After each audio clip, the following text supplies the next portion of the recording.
Catarabaquea. Siéntate un momentito. Ay, ay, ay. Hermanos, bendiciones. Hoy les voy a hacer un breve resumen de lo que es hablar y orar en lengua y las diferencias que hay en ellos. Primero, lo que es el contexto, y nos vamos a ir al contexto histórico. La ciudad de Corintio era una ciudad a medio camino entre Atenas y Esparta. 2 puertos, uno de cada lado. Por un lado teníamos el mar Egeo, por el otro el mar Jónico. Gracias a su ubicación dominaba el comercio, porque tenía 2 puertos, llegaban grandes barcos, llegaban los viajeros de todas partes del mundo que hacían ofrendas a diferentes dioses y cultos que tenían allí. En esta ciudad vivían griegos, romanos, sirios, egipcios y judíos. Por ser una ciudad tan bien ubicada, había muchos vicios en la ciudad, se convirtió en la ciudad más inmoral de la antigua Grecia. Entre ellos había mucha ansia de poder. Unos querían dominar a otros, unos querían ser mayores que otros. Los excesos, los vicios, el amor al dinero, la adoración a dioses era parte de su cultura y parte de su diario vivir. Los barcos regularmente paraban en un extremo en la tierra para pasar al otro mar, y ahí los viajeros pasaban un tiempo y se quedaban en Corintio. Este puente de tierra tenía un camino largo.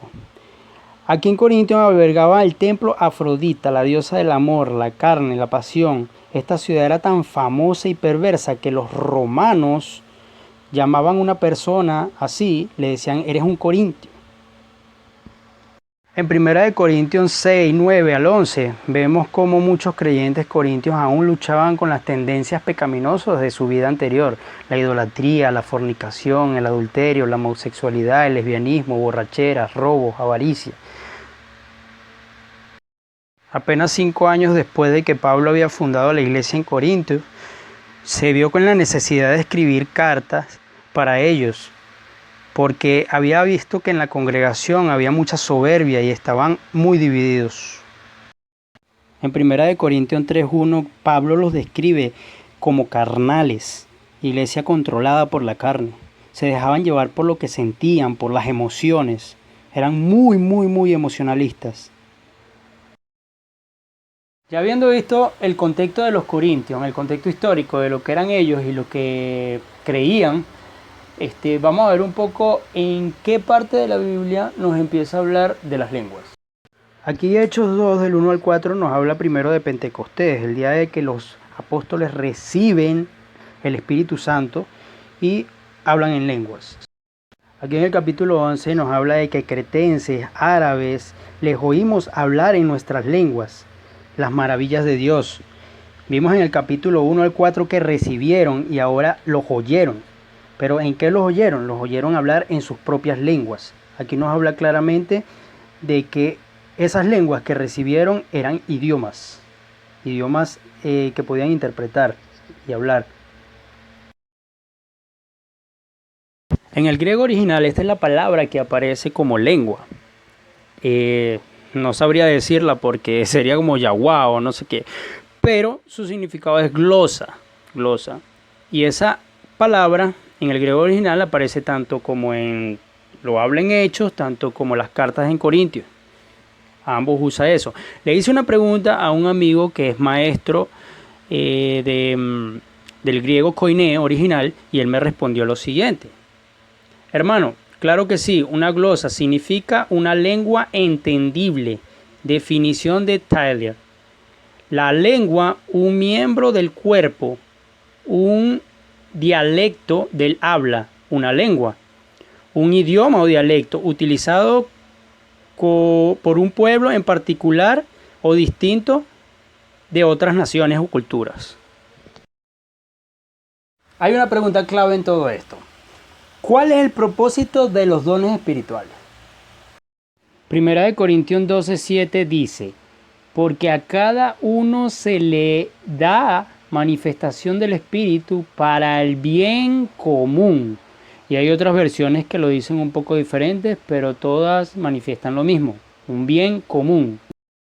Algunos otros dicen para bien a los demás, otros dicen para los bien a todos. La conclusión es que Los dones son para provecho de la iglesia.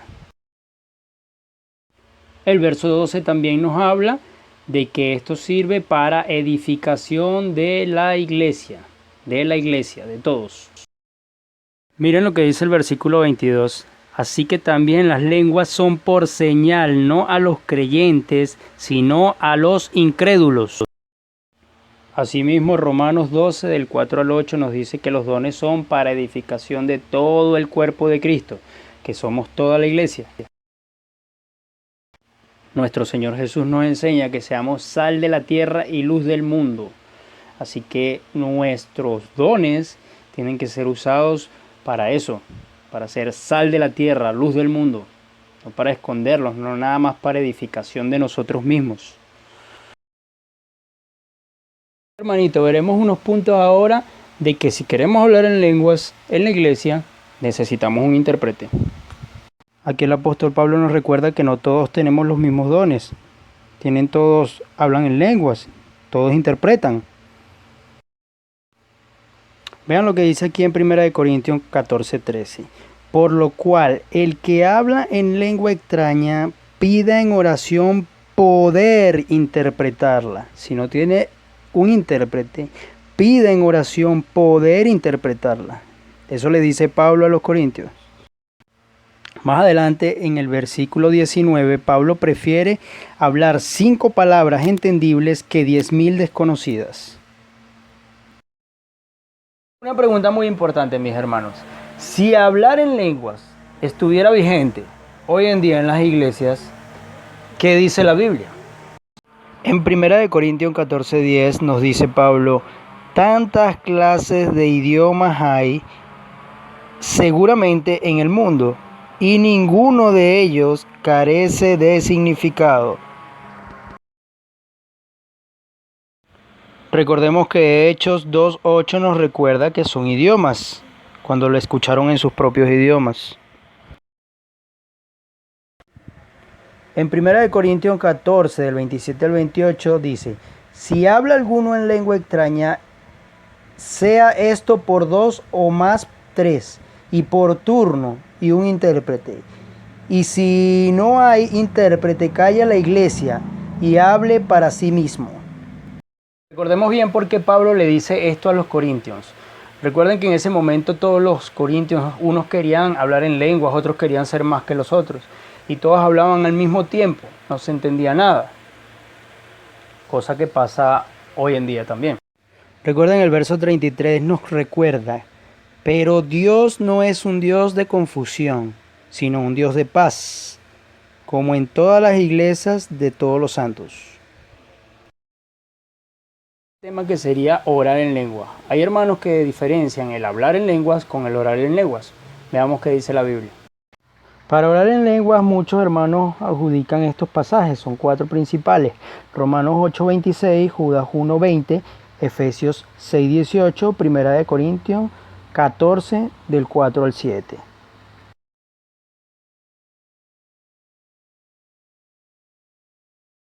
Muchos hermanos te dicen, bueno, te citan 1 Corintios 14:2, porque el que habla en lenguas no habla a los hombres, sino a Dios, pues nadie le entiende, aunque por el Espíritu habla misterios. Un hermano hace poco que nos dijo, hermanos, yo cuando oro y oro en lenguas, le oro a Dios y Él me escucha, y aunque yo no entienda, no importa. Veamos qué dice la Biblia al respecto. En 1 Corintios 14 y 15, porque yo oro en lengua desconocida, mi espíritu ora, pero mi entendimiento queda sin fruto. Que pues oraré con el espíritu, pero también con el entendimiento. La Biblia no se puede contradecir. Pablo no se contradijo en sus cartas. Lo que hay que estudiar los textos en contexto, estudiarlos completos. No leer un texto y sacarlo de contexto. Eso sería un pretexto. Muchos hermanos utilizan este pasaje bíblico para alegar eso. Dice en 1 Corintios 13, del 1 al 2, dice, si yo hablase en lenguas humanas y angélicas y no tengo amor, vengo a ser como metal que resumba o címbalo que retiñe. Y si tuviese profecía y entendiese todos los misterios y toda la ciencia, Y si tuviese toda la fe de tal manera que trasladare los montes y no tengo amor, nada soy. Recordemos, hermanos, algo muy importante. En esta carta Pablo se refiere concretamente al amor. Está hablando de la preeminencia del amor. Dice, si yo hablare lenguas humanas y angélicas, una alegoría, y no tengo amor, que es el enfoque a lo que él quiere hablar, vengo a ser como metal que resuena.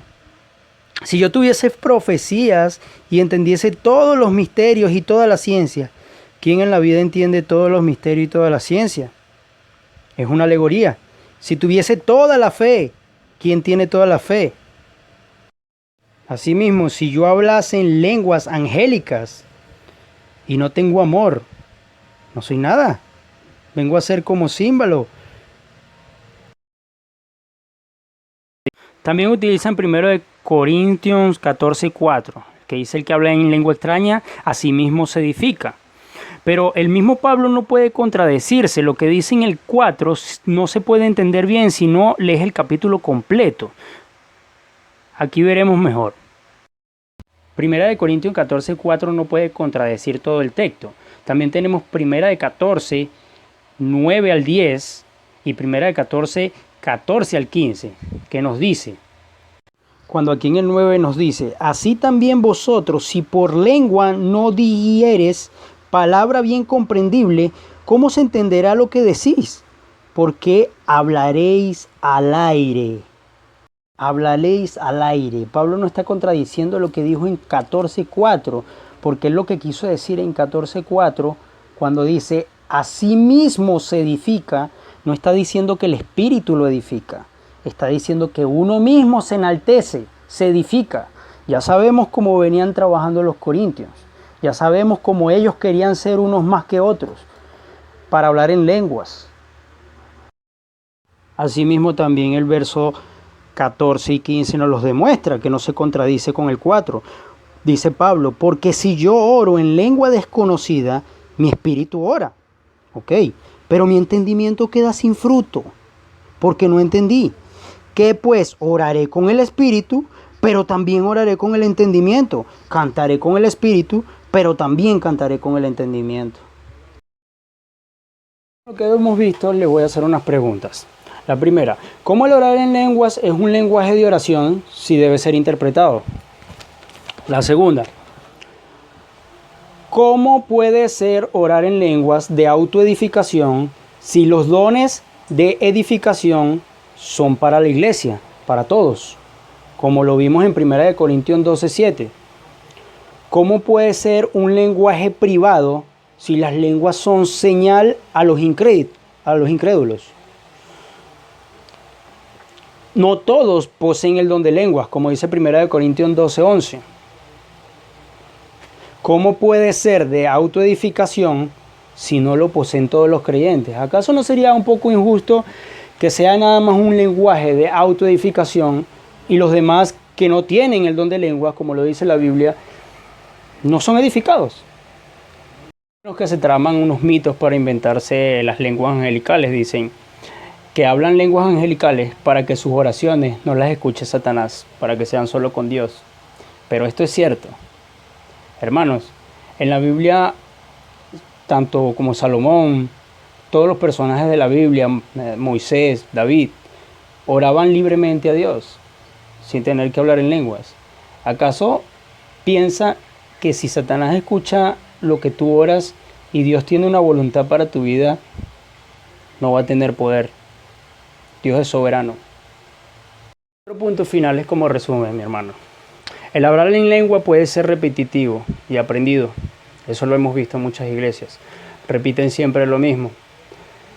Vi una prédica de Alducin donde dice, ¿cómo te sentirías si un bebé te dice, hola mamá?